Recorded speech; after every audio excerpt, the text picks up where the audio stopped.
What if I told you that somewhere in a locked glass case, behind blessed barriers and protective wards, sits a seemingly innocent Raggedy Ann doll that has terrorized families, driven investigators to madness, and left a trail of unexplained deaths in its wake? What if I told you that this doll, known to the world as Annabelle, isn't just the stuff of Hollywood nightmares, but a real entity that continues to plague those who dare to underestimate its malevolent power? Tonight, we're going to explore the true story behind one of the most infamous haunted objects in paranormal history. This isn't about the porcelain-faced demon you've seen in horror movies. This is about something far more sinister, a force that hides behind the innocent facade of a children's toy, waiting for the perfect moment to strike. The real Annabelle doesn't need to move to terrify. She doesn't need glowing eyes or supernatural speed. What makes her truly horrifying is the slow, methodical way she invades the lives of those around her, turning their most sacred spaces into battlegrounds between the living and something that should never have been allowed to cross over. Picture this. You're a college student in 1970, living in a small apartment with your roommate. Life is simple, predictable, safe. Then one day your mother brings you a gift, a vintage Raggedy Ann doll she found at an antique shop. It's meant to be a sweet gesture, a reminder of childhood innocence in your adult world. But from the moment that doll enters your home, everything changes. At first, it's subtle. You come home to find the doll in a different position than where you left it. Your roommate swears she didn't touch it. You dismiss it as forgetfulness, the kind of small detail your mind plays tricks with when you're stressed about exams and deadlines. But then the doll starts appearing in rooms where you never placed it. On your bed when you left it on the couch. Standing upright in the hallway when you clearly remember it sitting down. The temperature in your apartment drops without explanation. You wake up with scratches on your arms that you can't account for. Notes appear in your home, written in a child's handwriting, asking for help, begging to be allowed to stay. But you live alone with your roommate, and neither of you wrote those messages. This is how Annabelle begins her reign of terror. Not with dramatic supernatural displays, but with a slow erosion of reality that makes you question your own sanity. She's patient, calculating, and she knows exactly how to exploit the deepest fears of the human psyche. What makes Annabelle's story even more terrifying is that it's not an isolated incident. Over the decades, this doll has been linked to car accidents, mysterious illnesses, unexplained deaths, and psychological breakdowns that have destroyed entire families. Yet she sits there, looking innocent, waiting for the next victim to underestimate her power. The name Annabelle has become synonymous with supernatural terror, thanks largely to her appearances in blockbuster horror films that have grossed hundreds of millions of dollars worldwide. But what most people don't realize is that the Hollywood version of Annabelle, with her porcelain face and Victorian dress, is actually a sanitized, commercialized version of something far more insidious. The real Annabelle is a Raggedy Ann doll, created in the 1960s with simple cloth construction, orange yarn hair, and button eyes that seem to follow you wherever you go. She's not particularly striking to look at, which is perhaps what makes her so dangerous. People see her and think of childhood, of innocence, of comfort. They don't see the malevolent intelligence that lurks behind those black button eyes. The story of Annabelle begins in 1970, when a mother purchased the doll from an antique store as a birthday gift for her daughter, Donna, who was studying to be a nurse. The doll was supposed to be a sweet reminder of childhood, something to comfort Donna during the stressful years of her medical training. Instead, it became the centerpiece of a supernatural nightmare that would haunt everyone who came into contact with it. What sets Annabelle apart from other allegedly haunted objects is the sheer volume of documented incidents surrounding her. This isn't a case of one family's paranormal experience that can be dismissed as hysteria or suggestion. Over the course of 50 years, dozens of people have reported similar experiences with this doll, creating a pattern of supernatural activity that's impossible to ignore. The paranormal investigators Ed and Lorraine Warren, who became famous for their work on cases like the Amityville Horror and the Enfield Poltergeist, considered Annabelle to be one of the most dangerous objects they ever encountered. They were so concerned about her potential for causing harm that they created a special containment procedure, keeping her locked in a blessed glass case surrounded by religious artifacts and protective barriers. But even in containment, Annabelle continues to exert her influence. Visitors to the Warrens Occult Museum report feeling watched, experiencing sudden temperature drops, and leaving with an overwhelming sense of dread that follows them home. Some have reported accidents and misfortunes that seem to be directly connected to their encounter with the doll. The power of Annabelle lies not just in what she does, but in what she represents: the corruption of innocence, the violation of the sacred bond between children and their toys, and the terrifying possibility that objects can become vessels for forces beyond our understanding. Her story challenges our fundamental assumptions about the nature of reality. We want to believe that inanimate objects are just that, inanimate. We need to believe that our homes are safe spaces, that our possessions can't turn against us, that the things we surround ourselves with for comfort can't become sources of terror. Annabelle shatters those illusions. She forces us to confront the possibility that we're never truly alone, that the barriers between our world and whatever lies beyond are thinner than we'd like to believe, and that sometimes, the most innocent-looking objects can harbor the darkest intentions. The mystery surrounding Annabelle's origins runs deeper than a simple haunted doll story. What we're dealing with isn't just a case of supernatural activity, it's a phenomenon that defies logical explanation and challenges everything we think we know about the nature of consciousness, possession, and the boundaries between life and death. The central question that has plagued investigators for decades is this: what exactly is Annabelle? Is she possessed by the spirit of a deceased child, as some early theories suggested? Is she a conduit for demonic forces, as the Warrens believed? Or is she something else entirely, a focal point for psychic energy, a manifestation of collective fear, or perhaps even an entity that exists independently of human understanding? The challenge begins with the doll's physical properties. Raggedy Ann dolls were mass-produced in the 1960s, made from simple materials, cotton fabric, yarn, and basic stuffing. There's nothing inherently supernatural about her construction, no cursed materials or ritualistic elements that might explain her behavior. Yet from the moment she entered Donna's apartment, she began exhibiting signs of autonomous activity that shouldn't be possible for an inanimate object. The first documented incident occurred within weeks of Donna receiving the doll. She and her roommate Angie began finding Annabelle in different positions and locations around their apartment. At first, these changes were subtle. The doll's arms might be positioned differently, or she might be facing a different direction. But the movements became more pronounced over time, with the doll appearing in entirely different rooms from where she had been left. What made these incidents particularly disturbing was their consistency. This wasn't a case of occasional anomalous activity that could be explained away by faulty memory or suggestion. The doll was moving regularly, predictably, almost as if following some kind of pattern or purpose that the human observers couldn't understand.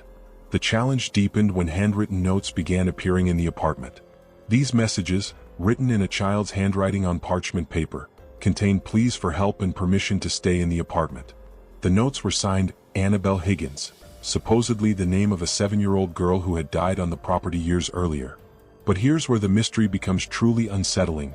Donna and Angie had no parchment paper in their apartment. They had no explanation for how these notes appeared, when they were written, or who could have authored them. The handwriting didn't match either of theirs, and they lived alone with no other regular visitors who could have been responsible. The notes created a false sense of sympathy and connection. They portrayed Annabelle as a lost child seeking comfort and companionship, tugging at the natural human instinct to help those in need.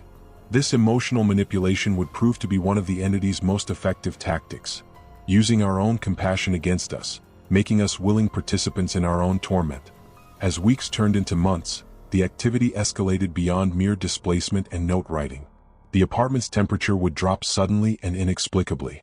Donna and Angie reported feeling watched, even when they were alone. They began experiencing vivid nightmares filled with imagery of the doll and the supposed child spirit it harbored. The psychological toll was immense. Both women found themselves constantly on edge, unable to relax in their own home. They began second-guessing their own perceptions, wondering if they were losing their minds or if something genuinely supernatural was occurring. This uncertainty, this erosion of confidence in their own experiences, would prove to be one of Annabelle's most insidious effects. The true horror of Annabelle's story lies not just in what happened, but in how it happened. The slow, methodical way the entity established its presence and began exerting control over the lives of those around it. To understand the full scope of this supernatural invasion, we need to examine the events that transformed a simple birthday gift into one of the most feared objects in paranormal history. Donna's mother had purchased the doll from Hobbs' antique shop in 1970, drawn to its vintage charm and thinking it would make a perfect gift for her daughter who was studying nursing. The shop owner mentioned that the doll had been part of an estate sale, but couldn't provide much information about its previous owners. This lack of provenance would later become significant, as investigators struggled to trace the doll's history and determine what might have caused its supernatural properties. When Donna first received Annabelle, she placed the doll on her bed as a decoration. It seemed innocent enough, a nostalgic reminder of childhood in the midst of her demanding medical studies. But within days she began noticing small changes. The doll's position would shift slightly when she wasn't looking. Its arms, which had been crossed, would be found at its sides. The angle of its head would change, as if it had been turning to look at different parts of the room. Initially, Donna assumed her roommate Angie was moving the doll, perhaps while cleaning or rearranging things. But when she asked about it, Angie denied touching the doll at all. In fact, Angie revealed that she had noticed the same changes and had assumed Donna was responsible. This realization, that neither of them was consciously moving the doll, marked the beginning of their descent into supernatural terror. The movements became more pronounced over the following weeks. The doll would be found standing upright when it had been left sitting down. It would appear in the living room when it had been left in the bedroom. Most disturbing of all, it would sometimes be found in the hallway, positioned as if it had been walking from one room to another before freezing in place. The apartment itself began to feel different. Both women reported a sense of being watched, even when they were alone. The temperature would drop suddenly in whatever room the doll occupied, creating pockets of inexplicable cold that followed no logical pattern. Electronic devices began malfunctioning. Lights would flicker, the radio would change stations on its own, and the telephone would ring with no one on the other end. Sleep became increasingly difficult. Donna and Angie both began experiencing vivid nightmares featuring the doll. In these dreams, Annabelle would move through the apartment at night, watching them sleep, sometimes climbing onto their beds and sitting on their chests, making it hard to breathe. They would wake with scratches on their arms and legs that they couldn't explain, marks that looked like they had been made by small fingers. The handwritten notes began appearing about a month after the doll's arrival. These messages, written on parchment paper in a child's handwriting, would be found in various locations around the apartment. The notes were signed Annabelle Higgins and contained pleas for help and companionship. "I'm lonely," one note read. "Can I stay with you? I like you and Angie." Another note, found on Donna's pillow, simply said, "Help me, help me, help me." The emotional manipulation was subtle but effective. The notes portrayed the entity as a lost child in need of comfort, appealing to the women's natural compassion. They began to feel sorry for the supposed spirit, wondering if they should try to help rather than fear it. This sympathy would prove to be a crucial mistake, as it allowed the entity to establish a stronger foothold in their lives. Expert consultation revealed disturbing inconsistencies in the supposed backstory. According to the notes and the psychic impressions both women were receiving, the entity claimed to be the spirit of Annabelle Higgins, a 7-year-old girl who had died tragically on the property years earlier. However, research into local records found no evidence of any child by that name dying in the area. The building where Donna and Angie lived had been constructed on vacant land with no history of residential use, making the story of a child dying there highly unlikely. This discovery marked a turning point in understanding what they were dealing with. The entity wasn't the innocent child spirit it claimed to be. It was something else entirely, using deception and emotional manipulation to gain access to their lives and their trust. As autumn turned to winter in 1970, the supernatural activity surrounding Annabelle reached a terrifying crescendo that would forever change the lives of everyone involved. What had begun as subtle movements and mysterious notes escalated into a full-scale paranormal assault that pushed the boundaries of what rational minds could accept or endure. The first major escalation occurred when Donna returned to her apartment after a weekend visit with her family. She had deliberately left Annabelle sitting on her bed, arms crossed, facing the wall. When she unlocked her apartment door and walked into the bedroom, she found the doll standing upright in the center of the room, arms at its sides, facing the doorway as if it had been waiting for her return. More disturbing than the doll's position was what surrounded it. The room was covered in what appeared to be droplets of blood. Tiny spots of red liquid were scattered across the walls, the floor, and the doll itself. 3 drops of blood were found on the doll's chest, and more were discovered on its hands. The blood appeared fresh, as if it had been deposited just moments before Donna's arrival.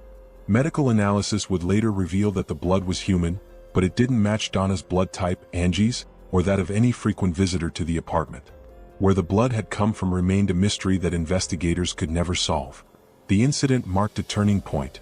The entity was no longer content with simple movements and notes. It was demonstrating a capacity for physical manifestation that was both impressive and terrifying. The psychological impact on both women was immediate and severe. The apartment no longer felt like a home. It felt like a battleground where they were constantly under siege by an invisible enemy. They began staying away from the apartment whenever possible, spending nights at friends' places or sleeping in the hospital break room during Donna's shifts. but distance provided no real protection. Even when they weren't in the apartment, they would receive phone calls at work or school, calls where no one spoke, but they could hear what sounded like a child's breathing on the other end. Coworkers and friends began commenting on their haggard appearance, their jumpiness, and their reluctance to be alone. The entity's influence seemed to be spreading beyond the confines of the apartment. Angie's boyfriend, Lou, who had been skeptical of the supernatural claims, began experiencing his own terrifying encounters with the doll. He reported feeling watched whenever he was in the apartment, and on several occasions, he claimed to see the doll move out of the corner of his eye. Lou's most traumatic experience occurred during an evening when all three friends were watching television in the living room. The doll had been placed on Donna's bed earlier that day, but as they sat talking, they began hearing noises from the bedroom, scratching sounds, like someone or something was moving around. Lou volunteered to investigate, convinced that they would find a rational explanation. What he found instead was the doll standing in the hallway outside the bedroom, positioned as if it had been walking toward the living room. But this time there was something different about its appearance. The button eyes seemed to catch the light in a way that made them appear almost alive, and Lou swore he could see a faint expression of malice on the fabric face. As he reached down to pick up the doll, intending to return it to the bedroom, he felt a sudden, excruciating pain across his chest. Looking down, he discovered 3 parallel scratches that had torn through his shirt and drawn blood from his skin. The scratches were too precise to be accidental, too deep to be superficial, and they appeared in a pattern that suggested they had been made deliberately by something with small but sharp claws. The scratches burned for days, refusing to heal properly despite medical treatment. They left permanent scars that Lou carried for the rest of his life, a constant reminder of his encounter with something that shouldn't have been able to cause physical harm. Word of the incidents began to spread among their circle of friends and colleagues.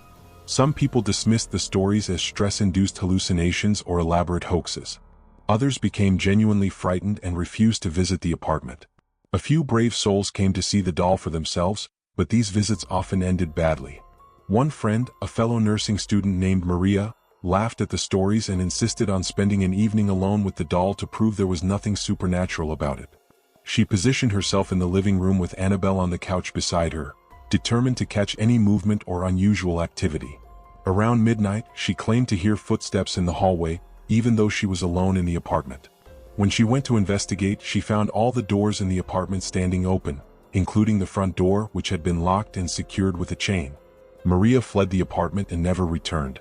She later reported that for weeks afterward, she experienced nightmares featuring the doll and suffered from a persistent feeling that she was being followed. Her academic performance declined dramatically, and she eventually dropped out of nursing school, claiming that she could no longer concentrate on her studies. The pattern was becoming clear. Annabelle's influence extended far beyond simple haunting. The entity was actively targeting anyone who came into contact with it, using fear, physical manifestation, and psychological manipulation to establish control over their lives. The pivotal moment in Annabelle's reign of terror came on a cold December night in 1970, when the entity finally revealed its true nature in a confrontation that would convince even the most determined skeptics that they were dealing with something far more dangerous than a mere haunted doll. Donna and Angie had reached their breaking point. Months of supernatural harassment had left them exhausted, paranoid, and desperate for answers. They had consulted with a medium earlier that week, hoping to communicate with what they still believed to be the spirit of a deceased child named Annabelle Higgins. The medium had confirmed their suspicions, claiming to make contact with a 7-year-old girl who had died on the property and was seeking permission to remain with them. Acting on the medium's advice, the women had performed a small ritual of acceptance, formally inviting the spirit to stay in their apartment as long as it promised to cause no harm. They believed they were showing compassion to a lost soul, offering shelter to a child who had nowhere else to go. What they had actually done was provide explicit permission for the entity to establish a permanent residence in their home and their lives. The results were immediate and catastrophic. Within hours of the ritual, the supernatural activity intensified beyond anything they had previously experienced. The doll began moving constantly, appearing in different locations throughout the apartment with increasing frequency. The temperature drops became so severe that their breath was visible in certain rooms, even though the heating system was functioning normally. Most terrifying of all, the entity began manifesting physical presence beyond the doll itself.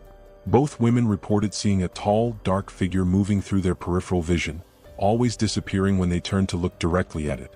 They would wake in the middle of the night to find someone standing at the foot of their beds, only to discover that no one was there when they turned on the lights. The climactic confrontation occurred when Lou arrived at the apartment unexpectedly late one evening.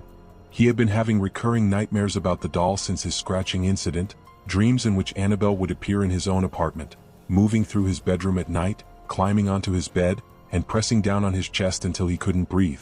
Concerned about the toll the supernatural harassment was taking on his girlfriend and her roommate, Lou had decided to confront the entity directly.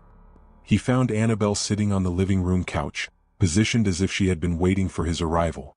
Summoning his courage, he approached the doll and began speaking to it directly, demanding that it leave the women alone and move on to whatever afterlife awaited it. What happened next defied all rational explanation and would haunt Lou for the rest of his life. As he spoke, the room began to fill with the sound of childish giggling, not the innocent laughter of a happy child, but something twisted and malevolent that seemed to come from everywhere and nowhere at once. The temperature plummeted so rapidly that frost began forming on the windows, and the lights flickered erratically. Then, impossibly, the doll began to levitate. It rose slowly from the couch, rotating in midair to face Lou directly. The button eyes seemed to glow with an inner light, and the fabric mouth appeared to twist into what could only be described as a smile.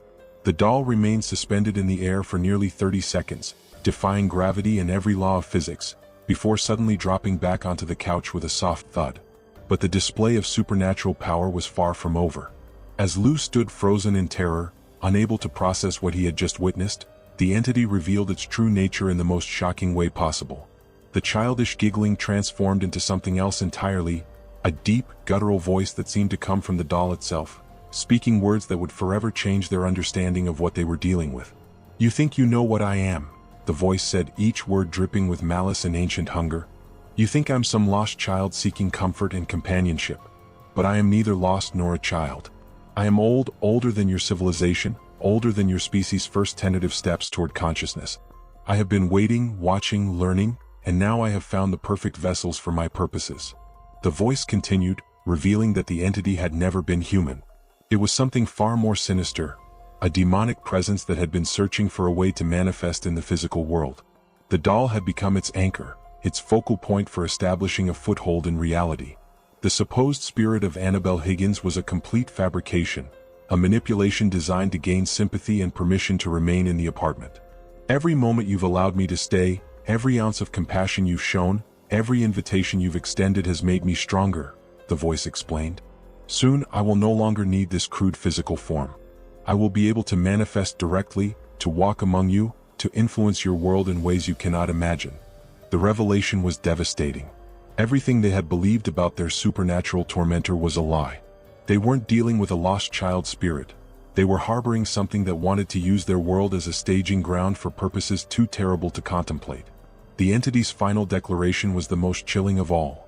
"You cannot banish what you have invited. You cannot escape what you have welcomed.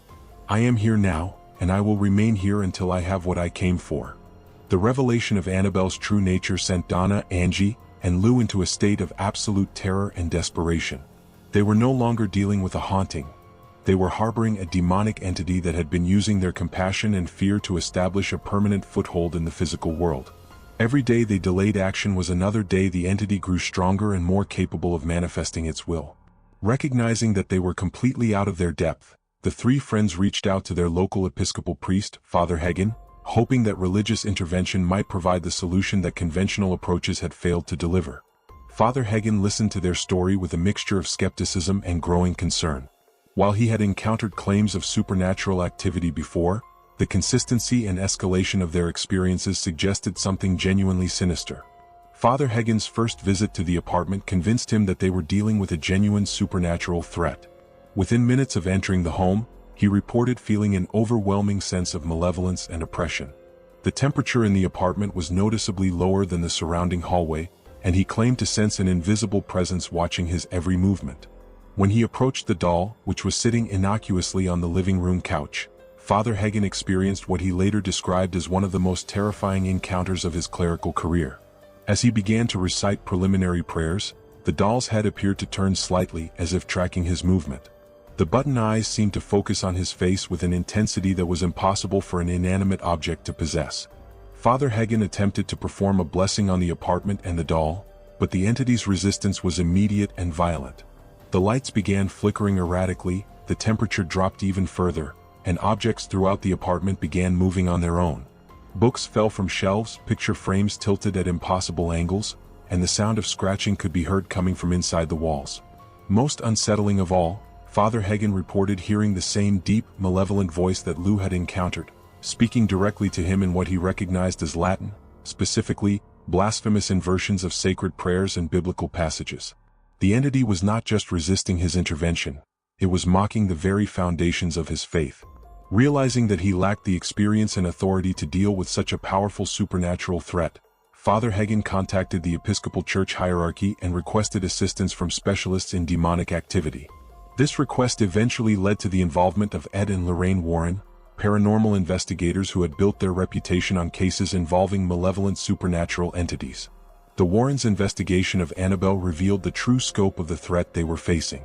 Using a combination of psychic abilities, religious knowledge, and decades of experience with supernatural phenomena, they determined that the entity inhabiting the doll was indeed demonic in nature, a malevolent spirit that had never been human and had been seeking a way to manifest in the physical world. Ed Warren, a Catholic demonologist, explained that the entity had been using the doll as what he termed an anchor, a physical object that allowed it to maintain a presence in the material world while building its strength and influence.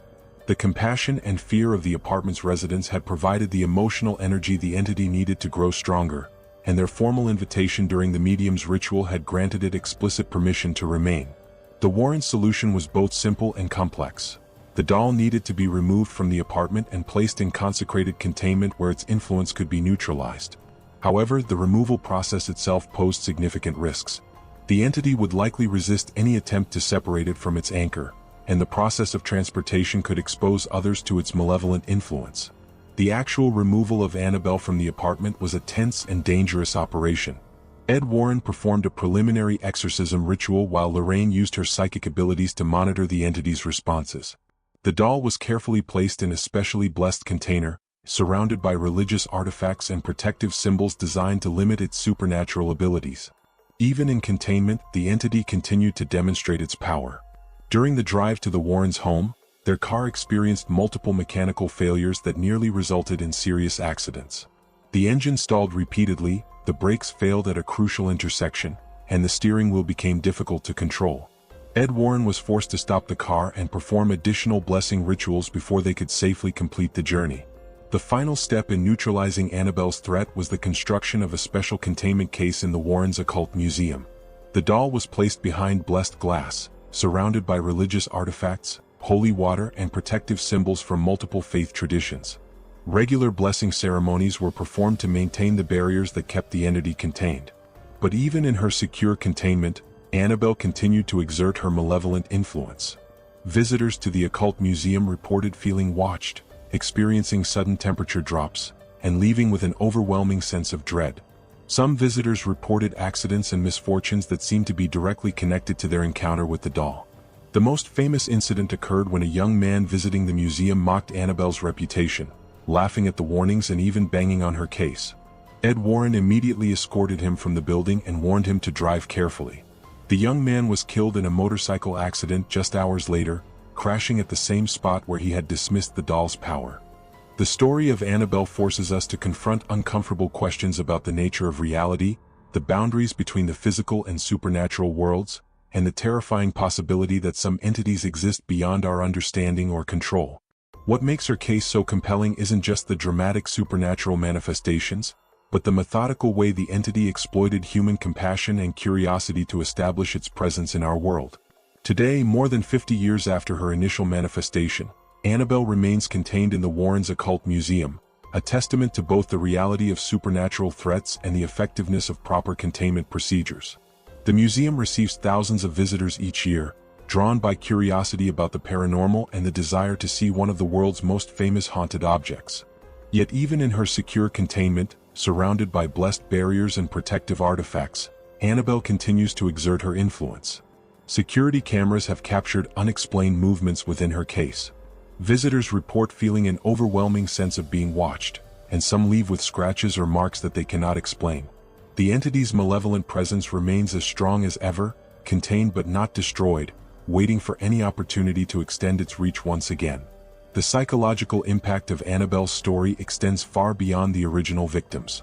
Donna eventually completed her nursing degree but never fully recovered from her months of supernatural harassment.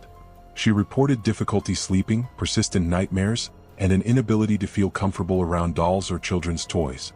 The experience fundamentally altered her worldview, forcing her to accept the existence of forces that science cannot explain or predict. Angie similarly struggled with the aftermath of her encounter with the entity.